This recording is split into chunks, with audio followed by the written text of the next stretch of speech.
Pejabat Wali Kota Ambon pastikan lantik Raja Negeri Urimesing akhir September.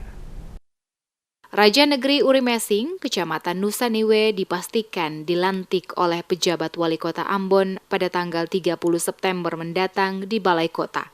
Pelantikan Raja definitif Negeri Urimesing tersebut setelah Pemkot Ambon menerima usulan nama calon raja dari Saniri Negeri Urimesing. Pejabat Wali Kota Baduin Watimena kepada sejumlah wartawan usai menyelenggarakan wajar di Balai Kota pada Jumat 23 September menyebutkan Pemkot Ambon melalui bagian tata pemerintahan telah menyetujui satu nama bakal calon Raja Negeri Urimesing. Menurutnya dengan dilantiknya Raja Urimesing menjawab janjinya terkait dengan pelantikan raja pada 10 negeri yang belum memiliki raja definitif. Diakui rencana pelantikan Raja Urimesing itu tidak terlepas dari kerja tim pendamping negeri, kepala bagian pemerintahan, dan juga kerja keras Saniri Negeri Urimesing. Dengan dilantiknya Raja Urimesing pada waktunya, setidaknya persoalan penetapan mata rumah parenta yang selama ini bermasalah telah dituntaskan. Negeri Urimesing diusulkan oleh Saniri Negeri Urimesing untuk dilantik tanggal 30 September.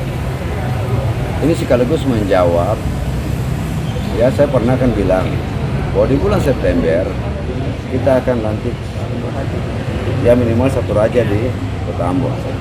Dan ini ya atas kerja keras tim, kabak pemerintahan, kerja keras Saniri Negeri, pemuka-pemuka adat masyarakat di Urimesing.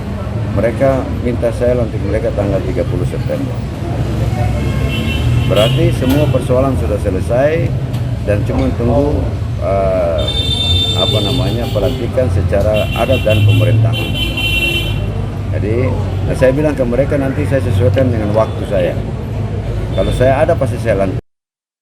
Untuk diketahui, 10 negeri adat yang belum memiliki raja definitif antara lain Negeri Laha, Urimesing, Amahusu, Rumah Tiga, Paso, Naku, Batu Merah, Tawiri, Silale, dan Hatiwe Besar. Setelah pelantikan Negeri Urimesing, maka akan tersisa 9 negeri yang saat ini sementara berproses.